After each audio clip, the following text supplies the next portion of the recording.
पहले सोचो, फिर ना, फिर उसको महसूस करो और फिर उसके हिसाब से आप कार्य करो, एक्शन करो। भारतीय दर्शन ये कहता है नहीं, पहले महसूस होगा, फिर भाई लगेगा ना, बोले यहां चुभना चाहिए, फिर सोचो कि ये चुभा क्यों, और फिर सोचने के बाद, मंथन करने के बाद ये लगता है कि ये कार्य करने योग्य है तो उस पर एक्शन करिए, अदरवाइज उस पर एक्शन ना करिए। तो विवेकानंद जी हम सबसे यही उम्मीद करते थे कि हम, अच्छा कहा ना कि महसूस होना का मतलब क्या हुआ कि हम संवेदनशील बने। आज सबसे बड़ी जो समस्या है कि ऐसा कहा जा रहा है कि हमारी संवेदनाएं कम होती जा रही हैं। हमारे पड़ोस में कुछ हो रहा होता है, हम उसको इग्नोर कर देते हैं, ध्यान नहीं देते हैं, हर तरफ से। तो संवेदनशील बने। संवेदनशीलता तो हर चीज की होनी चाहिए, इंसानी भावनाओं की ही नहीं होनी चाहिए। इस प्रकृति में जितनी लिविंग ऑर्गेनिज्म है उनकी भी होनी चाहिए। हमारे एक प्रोफेसर थे, अब तो रहे नहीं, हम लोगों को बहुत विद्वान आदमी थे, और वो तो इतने संवेदनशील थे कि ऐसे रास्ते में चलते रहते थे, बीच में अलमीरा रखा होता था, उससे भी टकराते थे, देखते नहीं थे, सॉरी बोल के आगे चले जाते। मतलब किससे टकराए ये भी नहीं देखा, लेकिन उसमें इतनी संवेदना थी कि मैं किसी से टकराया, वो कौन है ये मैटर नहीं करता है, जिससे भी टकराया वो सॉरी बोल रहा है। समझिए ना, तो वो संवेदना जगाना, वो संवेदनशील होना, वो कहते थे। तो पहली बात हो गई ना, कौन सी? संवेदना जगाने की। हम थोड़ा सा संवेदनशील रहें हर सबके प्रति, है ना। जैसा सर कह रहे थे ना कि बचपन में मैं सोचता था कि मुझे करने के लिए क्या है। आजादी तो देश के लोगों ने दिलवा दिया, मेरे भी तो कुछ बचा ही नहीं। तो संवेदना इस बात से कि हर बात में आप स्वयं को रख के देखो, आप स्वयं को रख के देखो। मैं तो आपके जैसा छात्र जीवन में खिलाड़ी रहा, तो बहुत खेलते थे, वो वाले खेल नहीं खेलते थे,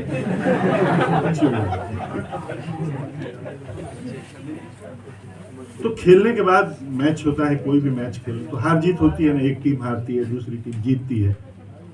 तो मैं हमेशा कभी जीतता भी था ना, तो मैं वो जो टीम हारी होती थी ना, मैं उनसे जाके बड़े प्रेम से मिलता था, बातचीत करता था, इसलिए क्योंकि मैं उस समय ये फील कर रहा होता था कि यार जब मैं हारता हूँ या मेरी टीम हारती है, मुझे कितना बुरा लगता था, आज उनको उतना बुरा लग रहा होगा। ये संवेदना आप में होनी चाहिए। बहुत सारे लोग क्या करते हैं कि मैं जीत गया तो सामने वाले के सामने जाके चिढ़ाते हैं, और मुझे होता है ना, जले पे नमक छिड़कने लगते। नहीं, ये संवेदनहीनता है। तो हर चीज में आपकी संवेदना जागृत होनी चाहिए। एक बार संवेदना जागृत होगी तो जैसे मैंने कहा, फिर आप, विवेकानंद जी कहते हैं कि फिर आप उस पर विचार करो, उस पर मंथन करो, उस पर मनन करिए, उस पर चिंतन करिए। तो हम मननशील कैसे बने, हम चिंतनशील कैसे बने। आज फुर्सत ही नहीं है कि किसी बात पे हम चिंतन करें, नहीं मिल रहा है, समय कहाँ मिल रहा है इधर चिंतन का सारा समय तो भाई साहब ने ले रखा है। थोड़ा सा विवेकानंद जी के जमाने में ये बिल्कुल नहीं था। चिंतन मनन तो होना चाहिए ना। कब करोगे? वैचारिक संवाद होने चाहिए, एक ग्रुप में बैठ करके समूह में बैठ करके, जिसको कहते हैं ना कंस्ट्रक्टिव डायलॉग होना चाहिए, कि हम साथ में बैठें, किसी बात पे मनन करें तो सृजनात्मकता हो उसमें, नकारात्मकता ना हो, सकारात्मकता, पॉजिटिविटी। तो चिंतन और मनन के लिए समय निकालिए, चिंतन और मनन करिए। मैं अपने साथी शिक्षक हैं, उनके साथ बैठ करके कई सारे प्रोजेक्ट पे मैं काम करते रहता हूँ। मैं अक्सर इन लोगों को बोलता हूँ कि यार आज सुबह सुबह मुझे ये विचार आया, तो अब हम लोग ऐसा करते हैं। ये सुबह सुबह ऐसा, सुबह मतलब ये विचार रात को भी आ सकता है, लेकिन ये विचार इसलिए आया कि मेरे मन में वो बात हमेशा चल रही है कि इसको और कैसे बेहतर करें, इसमें और क्या इम्प्रूवमेंट किया जाए, इसमें और क्या डाला जाए, इसमें और कैसे चिंतन और मनन भी चल रहा है और चिंतन भी चल रहा है। तो वो भावना है, मन में चुभन है कि मैं अपने विश्वविद्यालय को अपने साथियों के साथ शीर्ष की ओर बढ़ते हुए देखूं। ये है। अब बढ़ने के लिए क्या किया जाए, उसके लिए निरंतर चिंतन मनन चल रहा है। और जब हम कुछ एक मुकाम पे पहुंचते हैं कि नहीं अब ये करने लायक है, तो फिर हम उसको एक्शन में तब्दील करते हैं। तो जैसे अलका जी कह रही थी ना कि 3 साल में बहुत कुछ दिखा, ये 3 साल में नहीं दिखा, ये 1.5 साल में ही दिखा है। हाँ, 1.5 साल तो चिंतन मनन चल रहा है।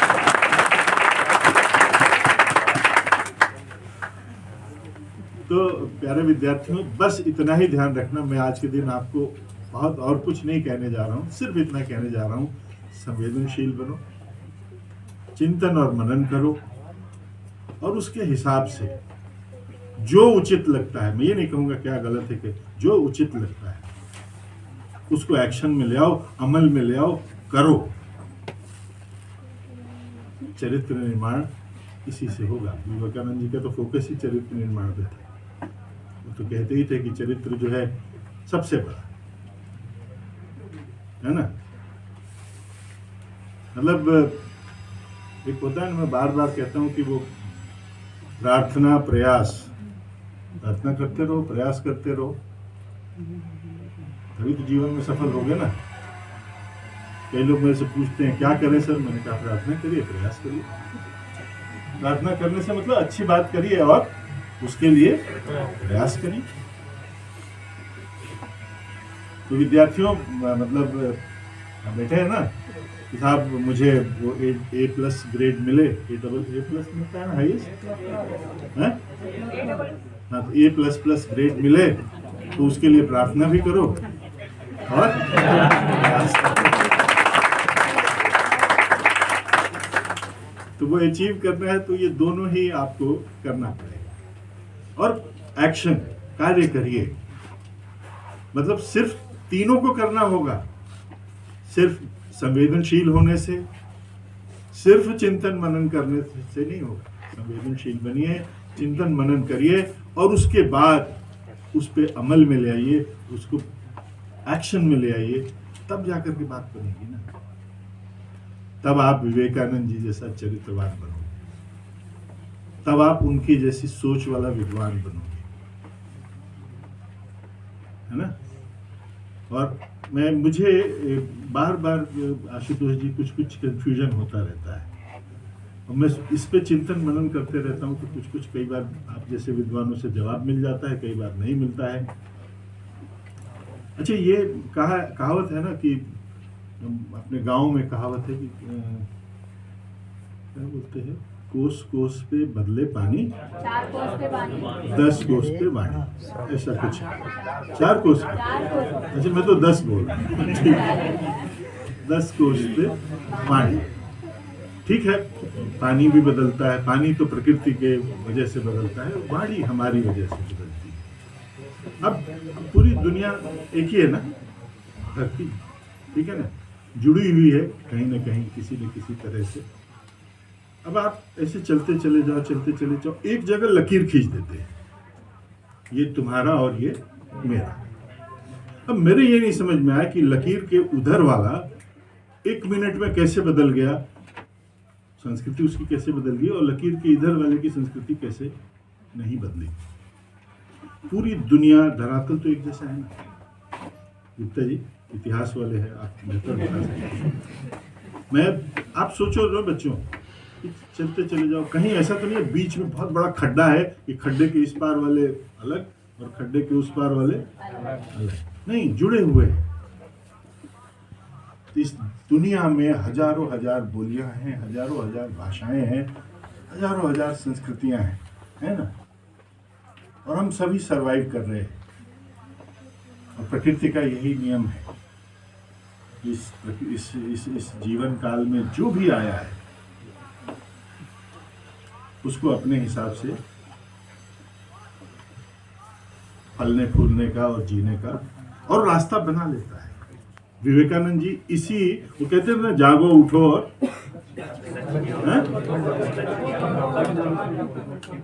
हाँ क्या बोलते हैं, फिर से बोलो।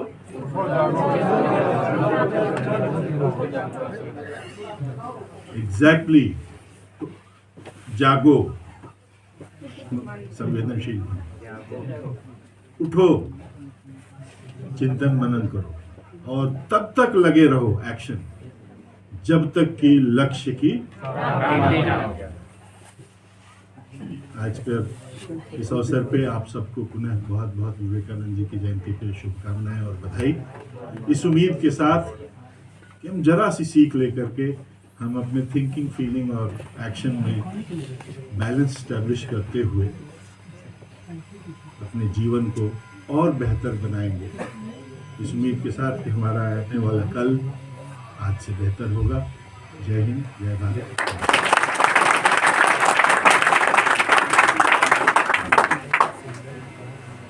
बहुत बहुत धन्यवाद सर। आज हमारे माननीय कुलपति जी ने जो भी विचार रखे वे समस्त विद्यार्थियों को एक मूल मंत्र की तरह समझ लेने का होगा कि हमारी सारी शिक्षा बेहतर मनुष्य बनने की ओर ले जाती है। और विद्यार्थियों के लिए ही है कि भाई action action action, don't worry for results, do action with strategy and skill and try to succeed. कि आप सफल होएंगे ही, रुकिए मत।